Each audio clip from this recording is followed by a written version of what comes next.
وَاذْكُرْ أَخَا عَاد، اے نبی علیہ السلام ان سے ذکر کیجئے ان کے بھائی عاد کا۔ یہ بھائی جو ہے یہ وہ والا بھائی نہیں ہے جو ہمیں لال رومال والے بتا رہے ہوتے ہیں، ٹھیک ہے؟ یہ بھائی سے مراد ہے ہم قوم۔ ظاہر ہے نبی تو باپ، قرآن نے کہا کہ امت کا باپ ہے، اس کی بیویاں امت کی ماں ہیں، یہ وہ بھائی والا نہیں، جیسے اسماعیل دہلوی لکھتا ہے کہ وہ انبیاء جو ہیں ہمارے بڑے بھائی ہیں اور ان کی عزت بڑے بھائیوں جیسی کرنی چاہیے۔ تقویۃ الایمان میں اس نے لکھا نا، اسی پہ پھر احمد بریلوی صاحب نے گرفت کی ہے، وہ بالکل ٹھیک گرفت کی ہوئی ہے۔ یعنی دیکھیں کہ ان کے بزرگوں نے بھی، پھر دیوبند اور اہل حدیث کے بزرگوں نے اس قسم کی گستاخیاں کی ہیں جس کے اوپر پھر گرفت کرنی پڑی ان کو، اور سب بریلویوں کے بزرگوں نے بھی کی ہے جس پہ پھر مجھے بھی گرفت کرنی پڑی، کیونکہ نہ میں وہابی نہ میں بابی، میں ہوں مسلم علمی کتابی۔ تو مسئلہ 71B میں ہم نے کسی کے بزرگوں کا لحاظ نہیں کیا، کفر کا فتویٰ کسی پہ نہیں لگایا، عبارتوں پہ لگایا ہے۔ عبارت پہ کفر کا فتویٰ ہوتا ہے، شخصیات پہ اس لیے نہیں ہوتا، ہو سکتا ہے مرنے سے پہلے اس نے توبہ کر لی ہو، ٹھیک ہو گیا۔ تو ان کے بھائی جو ہے وہ قوم عاد میں جو بھائی آئے ہود علیہ السلام، ان کا ذکر کرو۔ اذ انذر قومہ بالاحقاف، جب انہوں نے اپنی قوم کو احقاف میں ڈر سنایا، وقد خلت النذور من بین یدیہ ومن خلفہ، جبکہ ان کے پاس پیغمبر پہلے بھی گزر چکے تھے اور بعد میں بھی آنے والے تھے، اللہ تعبدوا الا اللہ، کہ مت عبادت کرو سوائے اس اللہ کے، انی اخاف علیکم عذاب یوم عظیم، بے شک مجھے خوف ہے کہ بڑے دن کا عذاب، بہت بڑا عذاب تمہیں آ پکڑے گا۔ یعنی یہ حضرت ہود علیہ السلام نے قوم عاد کو یعنی تبلیغ کی۔ انہوں نے آگے سے جواب میں کیا کہا، قالوا اجئتنا لتأفکنا عن آلہتنا، اے ہود تو ہمارے پاس اس لیے آیا کہ تو ہمیں ہمارے خداؤں سے بھٹکا دے، ہمارے بزرگوں سے ہمیں متنفر کروا دے، اس لیے ہے۔ فأتنا بما تعدنا ان کنت من الصادقین، اگر تو واقعی سچا ہے نا تو جو عذاب جو ڈرا رہا ہے نا لے آ وہ عذاب کدھر ہے۔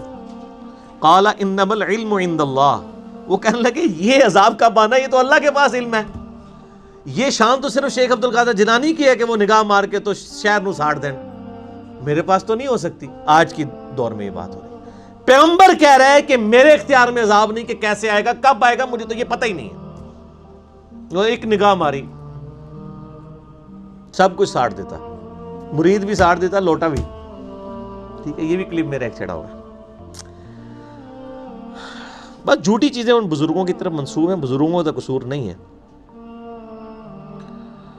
تو فرما دیجئے علم اللہ کے پاس ہے، وَأُبَلِّغُكُم مَا أُرْسِلْتُ بِهِ وَلَكِنِّي أَرَاكُمْ قَوْمًا تَجْهَلُونَ، تو وہ کہنے لگے کہ میں تو پیغام اللہ کا پہنچانے والا تمہارے پاس آیا ہوں، لیکن مجھے یہ لگ رہا ہے کہ تم لوگ جاہل قوم ہو، یعنی تم لوگ برباد ہی ہوگے جو تم بات قبول نہیں کر رہے۔ فَلَمَّا رَأَوْهُ عَارِضًا مُسْتَقْبِلَ أَوْدِيَتِهِمْ، پس جب انہوں نے دیکھا کہ عذاب بادل کی صورت میں ان کی وادیوں کی طرف آ رہا ہے۔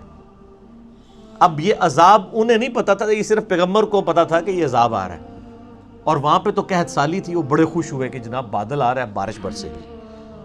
قالوا هذا عارض ممطرنا، وہ کہنے لگے یہ بادل ہے ہم پہ برسنے والا ہے۔ اب کیا ہوا کہ وہ اس بادل جب آیا تو سارے لوگ گرمی کی وجہ سے باہر نکل کے بادل کے نیچے کھڑے ہوئے، بادل میں سے ایک آگ نکلی اور پوری قوم تباہ و برباد ہو گئی۔ بخاری مسلم میں حدیث ہے، اما عائشہ کہتی ہیں کہ نبی علیہ السلام جب کبھی آندھی چلتی نا اور بجلی چمکتی اور بادل یوں اکٹھے ہوتے تو نبی علیہ السلام فوراً نماز میں مشغول ہو جاتے۔ تو ہم کہتے ہیں کہ باقی لوگ تو خوشیاں مناتے ہیں کہ بارش آ رہی ہے، آپ اللہ کے ڈر سے نماز میں مشغول ہو جاتے ہیں۔ تو آپ فرمایا کرتے عائشہ مجھے کیا پتا کہ اس بادل کے اندر سے اللہ کا عذاب آئے گا یا رحمت۔ سر یہ یقین ہونا چاہیے، مسبب الاسباب کے اوپر نظر ہونی چاہیے، اسباب کے اوپر نہیں۔ تو یہ آپ صلی اللہ علیہ وآلہ وسلم کا خدا کے اوپر یقین تھا کہ اسباب بھی نظر آ رہے ہیں، لیکن یہ نہیں پتا، حالانکہ ہمارے بچے کو بھی پتا ہے کہ بارش برسے گی، لیکن پیغمبر کا ویژن کیا ہے، کیا پتا آگ ہی برسے۔ اور پھر نبی علیہ السلام یہی آیت تلاوت کیا کرتے تھے۔ اسی آیت کے کانٹیکسٹ میں صحیح بخاری میں یہ حدیث بھی موجود ہے، جیسے وہ 17 نمبر آیت کے کانٹیکسٹ میں وہ والی حدیث تھی مروان والی، اس والے کانٹیکسٹ میں صحیح بخاری کے اندر حدیث موجود ہے کہ نبی علیہ السلام پھر یہ آیت تلاوت کیا کرتے تھے، ھذا عارض ممطرنا، تو انہوں نے بھی تو کہا تھا کہ یہ بادل ہے جو ہم پہ برسے گا، بل ہوا مستعجلتم بہ، نہیں نہیں یہ تو عذاب ہے جس کی تم جلدی بچا رہے تھے. یعنی یہ بٹوین دی ورڈ بات ہو رہی ہے کہ تم تو بڑے خوش ہو رہے ہو, تمہیں پتہ ہی نہیں تمہارے ساتھ کیا ہونے والا ہے. ریح فیہا عذاب علیم, ایک تند ہوا ہے اس میں دردناک عذاب. تو دمر کل شیء بامر ربھا, تہس نہس کر کے رکھ دی ہر چیز اس نے اپنے رب کے حکم سے. فاصبحوا لا یرا الا مساکنہم, تو جب صبح ہوئی تو اس حالت میں تھے کہ ان کے مکان جو ہیں وہ صرف باقی تھے کھنڈرات کی شکل میں, انسان کوئی وہاں پر آباد نہیں تھا, سب تباہ و برباد کر دیے. کذالک نجزی القوم المجرمین, اسی طریقے سے ہم بدلہ دیتے ہیں مجرمین کو. صرف اہل ایمان کو تو پہلے ہی بچا لیا گیا, وہاں سے نکال لیا گیا. وَلَقَدْ مَكَّنَّاهُمْ, اور ہم نے ان کو قوت دی تھی, فِي مَا إِن مَكَّنَّاكُمْ فِي, جو اے مشرکین عرب تمہیں بھی طاقت نہیں دی ہے جو ان کے پاس طاقت تھی, جو اللہ تعالیٰ نے ان کو طاقت دی تھی. پہاڑ تراش تراش کے وہ اپنے مکان بنایا کرتے تھے, اتنے بڑے بڑے جثے تھے, لیکن اللہ نے تباہ و برباد کر دی. وَجَعَلْنَا لَهُمْ سَمْعًا وَأَبْصَارًا وَأَفْئِدَةً, ان کو بھی اللہ تعالیٰ نے کان, آنکھیں اور دل دی تھی, لیکن یہ انسٹرومنٹ یوز کر کے انہوں نے حق بات تک رسائی حاصل نہیں کی. فَمَا أَغْنَى عَنْهُمْ سَمْعُهُمْ وَلَا أَبْصَارُهُمْ وَلَا أَفْئِدَتُهُمْ مِنْ شَيْءٍ, لیکن کوئی کام نہ آئی ان کی آنکھیں, ان کے کان اور ان کے دل. جب اللہ کا عذاب آ جائے تو کوئی تدبیر کام نہیں آتی, انسان بھاگ کے جا ہی نہیں سکتا, خود جا کے عذاب کے نیچے کھڑے ہو گئے. کسی کے دماغ میں بھی نہیں آیا کہ اس میں سے آگ برس سکتی ہے. فزیکل فینومینا آف نیچر ٹوٹ گیا نا, اللہ تعالیٰ نے عذاب نازل کر دیا. اذ کانوا یجحدون, جب کہ وہ انکار کیا کرتے تھے, بآیات اللہ, اللہ کی آیات کا. وحاق بہم ما کانوا بہ یستہزئون, اور اس عذاب نے ان کو آ کے گھیر لیا جس کا وہ مذاق اڑایا کرتے تھے. وہ مذاق پہلے گزرا ہے نا کہ اے ہود لے آنا عذاب کدھر ہے, تو اللہ لما یہ مذاق اڑاتے تھے اسی عذاب نے ان کو آ کے گھیر لیا.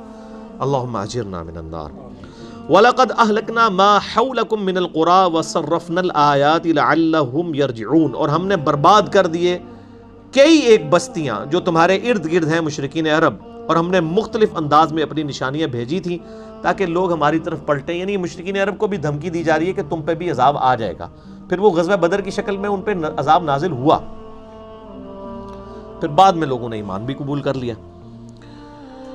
فلولا نصرهم الذين اتخذوا من دون الله قربانا آلهة, پس کیوں مدد نہ کی ان کے ان معبودوں نے جن کے تقرب کے لیے وہ بڑی قربانیاں کیا کرتے تھے. ٹھیک ہے جی.